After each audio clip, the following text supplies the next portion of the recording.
নজর রাখতে হচ্ছে ভবানী ভবনের দিকে, কারণ ভবানী ভবনে অভিষেক বন্দ্যোপাধ্যায় তাকে জিজ্ঞাসাবাদ করা হচ্ছে, জিজ্ঞাসাবাদ করছেন সিআইডি অফিসাররা। কি চলছে? ঘড়ির কাঁটা প্রায় 2 ঘন্টা অতিক্রান্ত, 2টো বাজে। 12টার মধ্যে হাজিরা নির্দেশ দেওয়া হয়েছিল।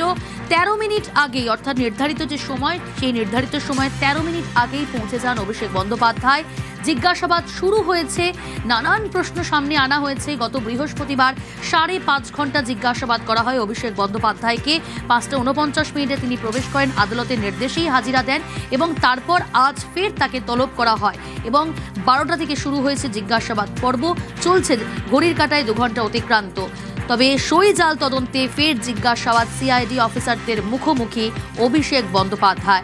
আজও নানান প্রশ্ন তার সামনে রাখা হয়েছে। একদিকে অমিত রয়েছে আমার সঙ্গে সরাসরি, অপরদিকে অনুপ রয়েছে। আমি প্রথমে অমিত তোমার কাছে আসবো। অমিত, জিজ্ঞাসাবাদ পর্ব শুরু হয়েছে 12টা থেকে 2 ঘন্টা অতিক্রান্ত। কি জানা যাচ্ছে সিআইডি সূত্রে? এই জিজ্ঞাসাবাদ শুরু হলো যখন, আমরা জানি গত বৃহস্পতিবার তাকে তলব করা হয়েছিল, সন্তোষজনক উত্তর দিতে পারেননি, অর্থাৎ যে সমস্ত তার বয়ানে অসঙ্গতি পাওয়া গিয়েছিল সেই সমস্ত প্রশ্ন আজ আবারও তার সামনে রাখা হতে পারে।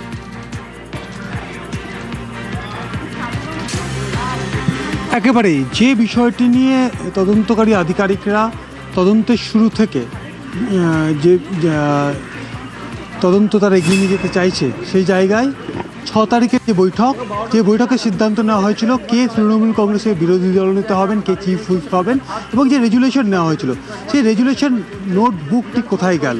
সেই নোটবুকটির সন্ধানে অভিযান চালানো হয়েছিল, কিন্তু সেই নোটবুক পাওয়া যায়নি।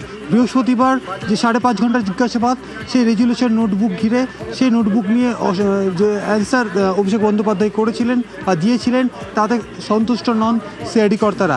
আজকে আবারও ডিআইজি সিআইডি এবং যে এসআইটি ফর্ম করা হয়েছে, এসআইটির যারা সদস্য অর্থাৎ তদন্তকারী অফিসার, তারা প্রত্যেকে এই মুহূর্তে তারা জিজ্ঞাসাবাদ করছেন। 2 ঘন্টারও বেশি সময় হয়ে গেল তিনি ভবনে হাজিরা দিয়েছেন।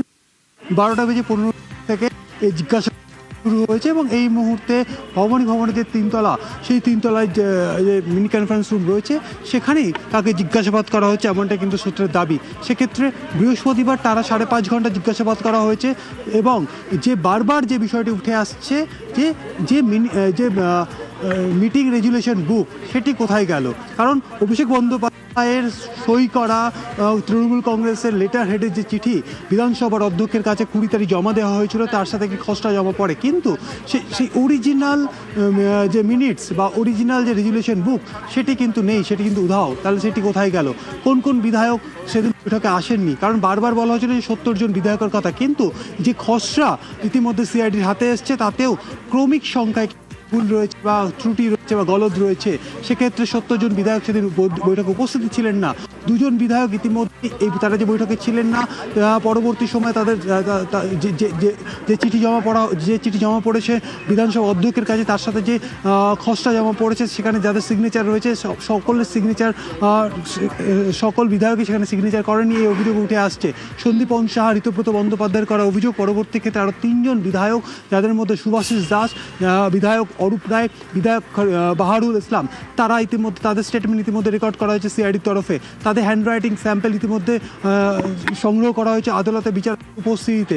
সব মিলিয়ে বৈঠকে কারা ছিলেন না, কেন ছিলেন না, তাদেরকে পরবর্তী সময় ডাকা হয়েছিল কিনা, ডাকা না হলে বা ডাকা হলে কি নিয়ে আলোচনা হয়েছে, কেন অরিজিনাল রেজুলেশন বুকটি পাঠানো হলো না, এই বিষয়গুলো কিন্তু বারবার উঠে আসছে জিজ্ঞাসাবাদ পর্বে। এবং বৃহস্পতিবার 5.5 ঘন্টার যে জিজ্ঞাসাবাদ, তাতেও এই বিষয়গুলোর কিন্তু প্রশ্ন করা হয়েছিল অভিষেক বন্দ্যোপাধ্যায়কে। কিন্তু এই সমস্ত প্রশ্নের ক্ষেত্রে সিআইডি সূত্রে দাবি করা হচ্ছিল অভিষেক বন্দ্যোপাধ্যায়ের যে অ্যান্সার বা অভিষেক বন্দ্যোপাধ্যায় যা উত্তর বা জবাব দিয়েছেন, তাতে সন্তুষ্ট নন সিআইডি কর্তারা। কারণ সেদিনও একইভাবে, কারণ একদম তদন্তের শুরু থেকে আমরা দেখেছি, যখন অভিষেক বন্দ্যোপাধ্যায়কে প্রথম নোটিশ সার্ভ করা হয়েছিল 1 জুন, যখন ডেকে পাঠানো হয়েছিল, তখনও রেজুলেশন বুক অর্থাৎ মিটিং রেজুলেশন বুক, 6 তারিখে যে বৈঠক, সেই বৈঠক যে মমতা বন্দ্যোপাধ্যায়ের বাড়ি লাগোয়া যে দলীয় সেন্ট্রাল কেন্দ্রীয় কার্যালয় রয়েছে তৃণমূল কংগ্রেসের, সেখানে সেই বৈঠক হয়েছিল। সেখানে নাকি 3বার হাজিরা এড়িয়েছেন। তারপর আদালতের নির্দেশে গত বৃহস্পতিবার হাজিরা দিয়েছিলেন। গত বৃহস্পতিবার 5.5 ঘন্টা জিজ্ঞাসাবাদের পর অভিষেকের বয়ানে একাধিক অসঙ্গতি ফের তলব করা হয়েছে আজ, এবং আজ 12টা থেকে শুরু হয়েছে জিজ্ঞাসাবাদ পর্ব। এই মুহূর্তে অভিষেক বন্দ্যোপাধ্যায় ভবানী ভবনে। একটু সময়টা বলি আপনাদের, 11:39 কালীঘাটের বাড়ি থেকে বেরিয়ে অভিষেক বন্দ্যোপাধ্যায় বের হন। অভিষেক বন্দ্যোপাধ্যায় 11:43 ভবানী ভবনে পৌঁছে যান অভিষেক বন্দ্যোপাধ্যায়। 11:49 রেজিস্টারে সই করে ভিতরে ঢোকেন অভিষেক বন্দ্যোপাধ্যায়। আর 12টা থেকেই শুরু হয় জিজ্ঞাসাবাদ। কিন্তু কি কি প্রশ্ন রাখা হচ্ছে অভিষেক বন্দ্যোপাধ্যায়ের সামনে অবশ্যই জানার চেষ্টা করব। বললাম আরও এক প্রতিনিধি রয়েছে অনুপ আমার সঙ্গে। অনুপ, আজ কোন কোন প্রশ্ন রাখা হয়েছে অভিষেক বন্দ্যোপাধ্যায়ের সামনে? সিআইডি সূত্রে কি খবর? বিধানসভা যে সই জালিয়াতি মামলা, এই কাণ্ডে কিন্তু ইতিমধ্যেই অভিষেক বন্দ্যোপাধ্যায়কে প্রায় 2 ঘন্টা অতিক্রান্ত আজকে দ্বিতীয় দিন জিজ্ঞাসাবাদ চলছে। প্রথম দিন যেমন জিজ্ঞাসাবাদ করা হচ্ছিল, জিজ্ঞাসাবাদে কিন্তু সিআইডি আধিকারিক তারা একেবারে সন্তুষ্ট ছিল না, সেই কারণে তাকে দ্বিতীয়বার তাকে তলব করা হয় এবং দুপুর 12টার আগে তিনি এসে পৌঁছন এবং 12টা থেকে এখন ঘড়ির কাঁটায় দুপুর 2টো বেজে গেছে। কিন্তু এখনো পর্যন্ত অভিষেক বন্দ্যোপাধ্যায়কে 2 ঘন্টা অতিক্রান্ত জিজ্ঞাসাবাদ চলছে এবং জিজ্ঞাসাবাদের কারণ যে 70 জন বিধায়কের কথা বলা হচ্ছে যারা এই সই করেছিল বিধানসভায়, সেক্ষেত্রে দেখা যাচ্ছে একাধিক বিধায়ক অনুপস্থিত ছিল। তাহলে সেক্ষেত্রে সই কারা করলো, এক্ষেত্রে অভিষেক বন্দ্যোপাধ্যায়কে জিজ্ঞাসাবাদ করা হচ্ছে। একাধিক বিধায়ককে যখন জিজ্ঞাসাবাদ করা হয় সে সমস্ত সই দেখিয়ে তারা কিন্তু জানায় এই সই তাদের নয়। যেমন ক্যানিং পূর্বের যে বিধানসভা কেন্দ্রে যিনি বিধায়ক তিনি জানিয়েছিলেন তিনি বিধানসভায় সেদিন উপস্থিত ছিলেন না, তিনি কোনো সই করেননি। তাহলে কে সই করলো তার হয়? অভিষেক বন্দ্যোপাধ্যায় এই প্রসঙ্গে তিনি কি জানেন? দলের সাধারণ সম্পাদক তিনি। এবং একাধিক ক্ষেত্রে যখন হ্যান্ডরাইটিং বিশেষজ্ঞ পরামর্শ ইতিমধ্যেই যেমন বিশেষজ্ঞদের সাহায্য নেওয়া হয়েছে, সই কারা করেছিল আদতে। অন্যদিকে বিরোধী দলনেতা যখন ঠিক করা হয় সেক্ষেত্রে বিরোধী দলনেতা ঠিক করার আগে কি বৈঠক হয়েছিল, সেই বৈঠকে কে সম্মতি দিয়েছিল, কোথায় বৈঠক হয়েছিল, কি বৈঠকে উপস্থিত কারা কারা ছিলেন, এই গোটা বিষয় নিয়ে অভিষেক বন্দ্যোপাধ্যায়কে জিজ্ঞাসাবাদ করা হচ্ছে। আর সবথেকে গুরুত্বপূর্ণ বিষয় যে রেজুলেশন বুক, যে তথ্য পাওয়ার জন্য বা সন্ধান পাওয়ার জন্য অভিষেক বন্দ্যোপাধ্যায়ের ক্যামাকশিট অফিস থেকে শুরু করে একাধিক জায়গায় তল্লাশি হয়েছে। আজকে দেখার বিষয় তাকে সেদিনকে বলা হয়েছিল রেজুলেশন বুক যাতে তিনি নিজে নিয়ে আসেন, সেই জন্য যদিও সেদিনকে তিনি জিজ্ঞাসাবাদে প্রত্যেকটি ক্ষেত্রে জানিয়েছেন সেই সম্পর্কে তার জানা নেই বা তার কাছে কোনো রকম উত্তর নেই। এরপরেই দেখা যায় সিআইডির পক্ষ থেকে তলব করা হয় এবং আজকে 2 ঘন্টা অতিক্রান্ত এই সমস্ত প্রশ্নের মুখে অভিষেক বন্দ্যোপাধ্যায়কে ইতিমধ্যেই পড়তে হচ্ছে।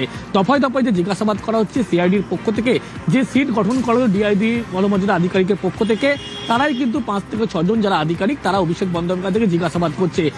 গোটা জিজ্ঞাসাবাদ প্রক্রিয়া ইতিমধ্যেই ভিডিওগ্রাফি করা হচ্ছে এবং অভিষেক বন্দ্যোপাধ্যায়কে একাধিক প্রশ্নের এই সমস্ত সম্মুখীন হতে, যে সমস্ত প্রশ্নের উত্তর গত বৃহস্পতিবার অধরা ছিল সেই সমস্ত প্রশ্ন অভিষেক বন্দ্যোপাধ্যায়কে ইতিমধ্যে দফায় দফায় করা হচ্ছে। বেশ, সঙ্গে থাকুন। অভিষেক বন্দ্যোপাধ্যায় তাকে জিজ্ঞাসাবাদ করা হচ্ছে ভবানী ভবনে। বৃহস্পতিবারের পর আজ রবিবার ছুটির দিনেও তলব অভিষেক বন্দ্যোপাধ্যায়কে সই জাল তদন্তেই তলব করা হয়েছে। এদিকে সাঁড়াশি চাপে অভিষেক বন্দ্যোপাধ্যায়। কেন বলছি? একদিকে ইডি, অপরদিকে সিআইডির জিজ্ঞাসাবাদ চলছে ভবানী ভবনে। এদিকে পর পর 3 দিন 3 মামলায় তাকে তলব করা হয়েছে। সাঁড়াশি চাপে অভিষেক বন্দ্যোপাধ্যায়। জানার চেষ্টা করব, যেমনটা বললাম পরপর 3 দিন 3 মামলায় তলব। অমিত রয়েছে আমার সঙ্গে। অমিত, কোন 3টি মামলায় আজকে নয় সই জাল তদন্তে তাকে তলব করা হয়েছে, কিন্তু আগামী পরশু অর্থাৎ সোমবার মঙ্গলবার তাকে তলব করা হয়েছে, ঠিক কোন কোন মামলায় তলব?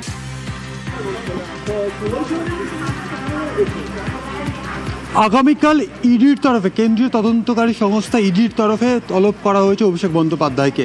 সিজিও কমপ্লেক্সে ইডি দপ্তর রয়েছে, সেখানে প্রাথমিক শিক্ষক নিয়োগ দুর্নীতি মামলাতে তলব করা হয়েছে অভিষেক বন্দ্যোপাধ্যায়কে, যে মামলায় এর আগেও ইডির তরফে তাকে তলব করা হয়েছিল। এই মামলাতে, প্রাথমিক শিক্ষক নিয়োগ দুর্নীতি মামলাতে 2023 সালে অভিষেক বন্দ্যোপাধ্যায় সিবিআই দপ্তরে হাজিরা দিয়েছিলেন, নিজাম প্যালেসে সিবিআই দপ্তরে হাজিরা দিচ্ছিলেন। প্রায় 10.5 ঘন্টার বেশি সময় তাকে জিজ্ঞাসাবাদ করা হয়েছিল সিবিআই তরফে প্রাথমিক শিক্ষক নিয়োগ দুর্নীতি মামলাতে, যে মামলায় পার্থ চট্টোপাধ্যায় গ্রেপ্তার হয়েছিলেন, তৎকালীন শিক্ষামন্ত্রী। প্রাথমিক শিক্ষক পরিষদের একাধিক কর্মকর্তা বা আধিকারিক তারা গ্রেপ্তার হয়েছিলেন। মানিক ভট্টাচার্য পর্ষদ সভাপতি ছিলেন, তিনি গ্রেপ্তার হয়েছিলেন। সুজয় কৃষ্ণ ভদ্র লিপস অ্যান্ড বাউন্সের কর্মী ছিলেন, অভিষেক বন্দ্যোপাধ্যায়ের এক সময়ের সংস্থা, সেই লিপস অ্যান্ড বাউন্সের অভিযান চালানো হয়েছিল। সেই মামলাতে আগামীকাল প্রাথমিক শিক্ষক নিয়োগ দুর্নীতি মামলায় সেখানে তলব করা হয়েছে অভিষেক বন্দ্যোপাধ্যায়কে ইডির তরফে। অন্যদিকে মঙ্গলবার আবারও ভবানী ভবনে তাকে ডাকা হয়েছে, তবে অন্য একটি মামলায়। আজকে যেমন সই জালিয়াতি মামলাতে তাকে জিজ্ঞাসাবাদ করা হচ্ছে সিআইডি তরফে, মঙ্গলবার দিন নির্বাচনী প্রচার চলাকালীন উস্কানি এবং প্ররোচনামূলক মন্তব্য বা বক্তব্য রাখার জন্য যে অভিযোগ ঘিরে এফআইআর হয়েছে অভিষেক বন্দ্যোপাধ্যায়ের বিরুদ্ধে, সেই মামলা তদন্ত করছে সিআইডি। সেই মামলাতে মঙ্গলবার দিন তলব করা হয়েছে। আমরা দেখেছি শুক্রবার দিন বিকেলবেলা প্রায় 3.5 ঘন্টা বেশি সময় অপেক্ষা করেছিলেন ওই মঙ্গলবারের এই নোটিশ দেওয়াকে ঘিরে সিআইডি কর্তারা। অভিষেক বন্দ্যোপাধ্যায়ের বাড়ি গিয়ে দীর্ঘ সময় 4:30 থেকে প্রায় 7:30 পর্যন্ত অপেক্ষা করতে হয়েছিল সিআইডি কর্তাদের। এই বিধাননগর সাইবার পিএসে যে মামলা হয়েছিল অভিষেক বন্দ্যোপাধ্যায়ের বিরুদ্ধে নির্বাচনী প্রচারে উস্কানিমূলক এবং প্ররোচনামূলক বক্তব্য রাখার জন্য, সেই মামলাতে মঙ্গলবার ডেকে পাঠানো হয়েছে এই ভবনে বেলা 12টা নাগাদ। স্বাভাবিকভাবেই আজকে সই জালিয়াতি মামলায় তিনি ইতিমধ্যে হাজিরা দিয়েছেন। এই মামলাতেই তিনি গত বৃহস্পতিবার 5.5 ঘন্টা জিজ্ঞাসাবাদের মুখোমুখি হয়েছেন। আগামীকাল ইডি দপ্তরে তাকে প্রাথমিক শিক্ষক নিয়োগ দুর্নীতি মামলায় ডেকে তলব করা হয়েছে। অন্যদিকে মঙ্গলবার দিন বিধানসভা নির্বাচন চলাকালীন যে উস্কানি প্ররোচনামূলক বক্তব্য তিনি রেখেছিলেন, তার প্রেক্ষিতে যে মামলা, সেই মামলাতে মঙ্গলবার তলব করা হয়েছে। স্বাভাবিকভাবেই একের পর এক মামলা, একের পর এক তলব কিন্তু অভিষেক বন্দ্যোপাধ্যায়কে। অভিষেক বন্দ্যোপাধ্যায় সারাশি চাপে অভিষেক, একদিকে ইডি, পাশাপাশি সিআইডি।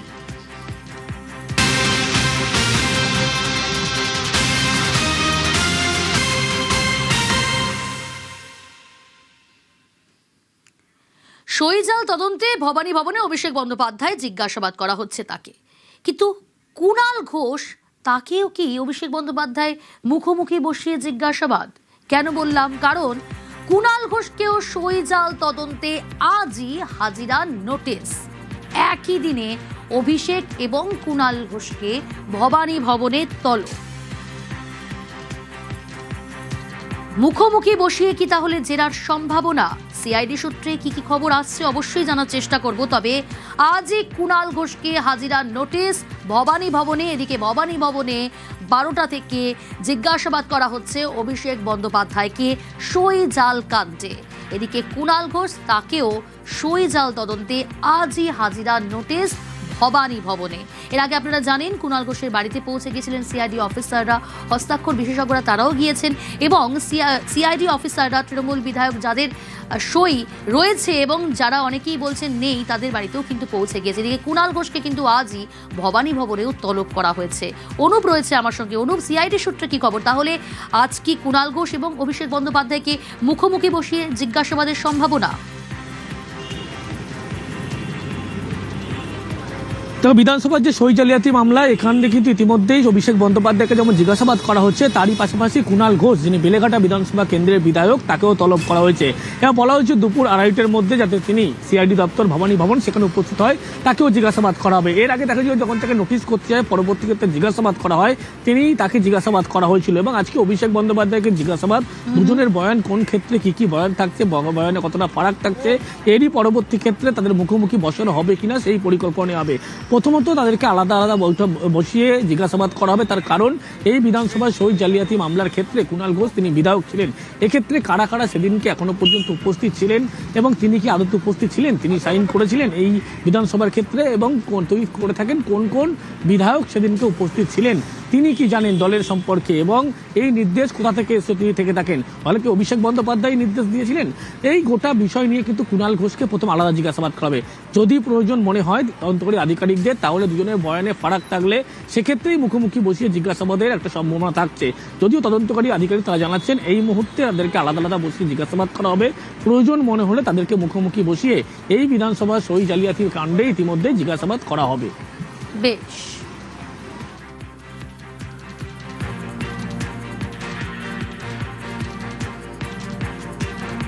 সইজাল তদন্তে অভিষেক কুণালকে তলব সিআইডির, কটাক্ষ বিজেপি বিধায়ক সজল ঘোষের। আরো কাছাকাছি, আরো কাছে এসো। কুণাল ঘোষ, অভিষেক দুজনেই ফেসবুক করতে ভালোবাসে, এখন ওরা ফেস টু ফেস কথা বলবে, দেখি কি বেরোয়। হ্যাঁ, কাল চুলোচুলি করেছে, আজ ফেস টু ফেস করবে। ডায়মন্ড হারবারের তৃণমূল সাংসদ অভিষেক বন্দ্যোপাধ্যায়, তাকে পর পর তলব। রবিবার, সোমবার, মঙ্গলবার 3 দিন পর পর হাজিরার নির্দেশ। একদিকে ইডি, পাশাপাশি সিআইডি, একাধিক থানাতেও নালিশ জমছে ডায়মন্ড হারবারের তৃণমূল সাংসদের নামে।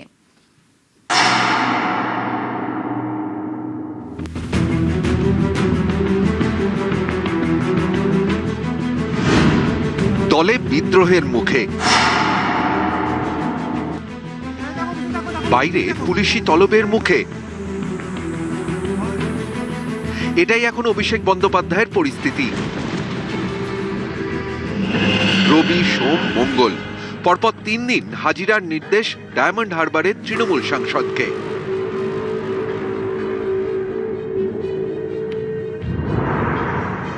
রবিবার সই জালিয়াতি অভিযোগের মামলায় ফের অভিষেককে ডেকেছে সিআইডি।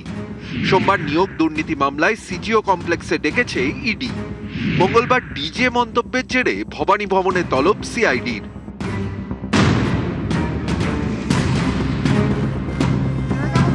গত বৃহস্পতিবার 11ই জুন বিধায়কদের সই জালিয়াতির অভিযোগের তদন্তে ভবানী ভবনে অভিষেক বন্দ্যোপাধ্যায়কে ম্যারাথন জিজ্ঞাসাবাদ করে সিআইডি, টানা 5.5 ঘন্টা। সূত্রের দাবি, অভিষেকের কাছ থেকে বহু প্রশ্নের সন্তোষজনক জবাব পায়নি সিআইডি।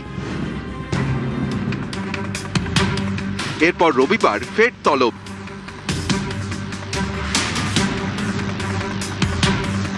একই মামলায় রবিবার বেলেঘাটার তৃণমূল বিধায়ক কুণাল ঘোষকেও ভবানী ভবনে হাজিরার নোটিশ পাঠানো হয়েছে। সূত্রের খবর, অভিষেক বন্দ্যোপাধ্যায় এবং কুণাল ঘোষকে মুখোমুখি বসিয়ে জিজ্ঞাসাবাদ করা হতে পারে।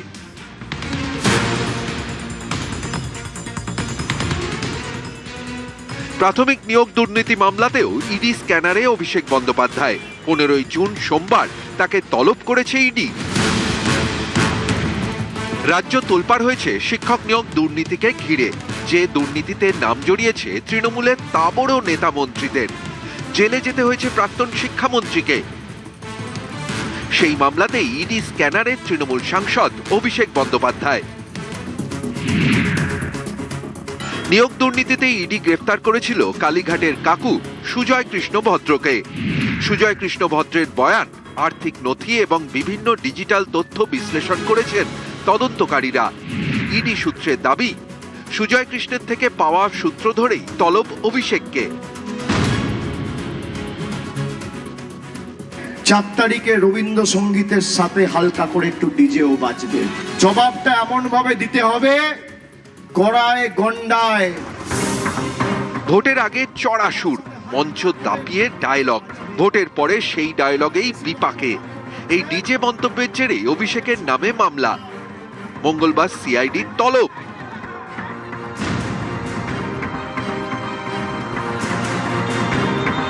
আমফানের ত্রাণ দুর্নীতিতেও নাম জড়ালো অভিষেকের। শনিবার অভিষেকের বিরুদ্ধে 250 কোটি টাকার দুর্নীতির অভিযোগ দায়ের করেন বিজেপি নেতা অভিজিৎ দাস। সিট গঠন করে দুর্নীতির তদন্ত চান বিজেপি নেতা। হচ্ছে অভিষেক ব্যানার্জি। ডায়মন্ড হারবারের তৃণমূল সাংসদের নামে অভিযোগের পাহাড়। কয়লা পাচার মামলায় 2022 সালে দিল্লিতে ইডির দপ্তরে হাজিরা দেন অভিষেক বন্দ্যোপাধ্যায়। ওই একই মামলায় কলকাতার ইডি দপ্তরে হাজিরা দিয়েছেন অভিষেকের স্ত্রী রুজি রাও। অভিষেককে সমন পাঠিয়েছে ত্রিপুরার আদালতও। 2021 সালের ভোটের পর ত্রিপুরার খোয়াই থানায় একটি অভিযোগ দায়ের হয়েছিল। সেই মামলাতেই ডাকা হয়েছে অভিষেককে। 22 জুন তাকে খোয়াই আদালতে সশরীরে হাজিরা দেওয়ার নির্দেশ দেওয়া হয়েছে।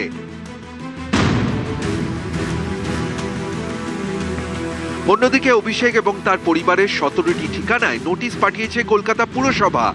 বেআইনি নির্মাণ ভাঙার নোটিশ জানিয়ে চাপানুতোর চলছে। শনিবার আবার তার পিয়ের খোঁজে মাঝরাতে বাড়িতে যায় শালবনী থানার পুলিশ। সব মিলিয়ে চাপে অভিষেক। অভিষেক তো বাইরে আছে কেন? ও তো এখন জেলখানে নিজের থেকে সারেন্ডার করে যাওয়া উচিত। যা দুষ্কর্ম করেছে, যা চুরি করেছে, এটা চোর ছাড়া তো কি মানুষ তো ওদেরকে কেউ মনে করছে না। এদেরকে দেখলেই চোর চোর করে তাদের হচ্ছে তারা করছে মানুষ। অর্থাৎ জেলখানায় যাবে, তার ভবিষ্যৎ হচ্ছে ওই জায়গাতে, ওখানে জেলের ভাত খাওয়া। নিউজ 18 বাংলা।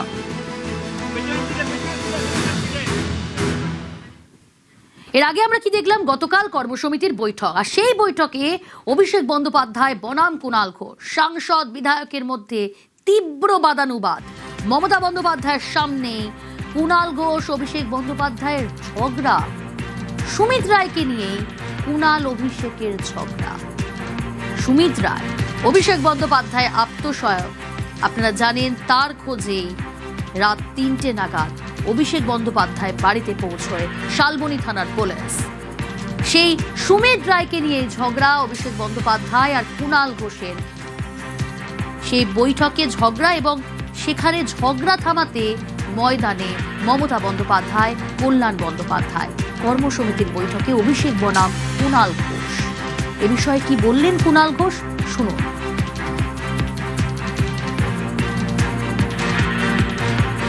অভিষেক বন্দ্যোপাধ্যায় আমার দলে আমার সর্বভারতীয় সাধারণ সম্পাদক, আমরা একসঙ্গে একটি দল করি। বাকি দলের মধ্যে কখন কোথায় কি কথা হচ্ছে সেটা আমি কোনো অবস্থায় বাইরে বলবো না। তবে আমি তৃণমূল কংগ্রেসের মুখপাত্র, আমি কোনো সুমিত রায়ের মুখপাত্র নই। অভিষেক বন্দ্যোপাধ্যায়ের বাড়িতে যেভাবে অন্য লোককে খুঁজতে পুলিশ ভোরবেলা গিয়েছিল, আমি তো তীব্র বিরোধিতা করছি। কিন্তু কাকে খুঁজতে গিয়েছিল, তিনি কি করেছেন, এসব বড় বড় ব্যাপারে আমি নেই।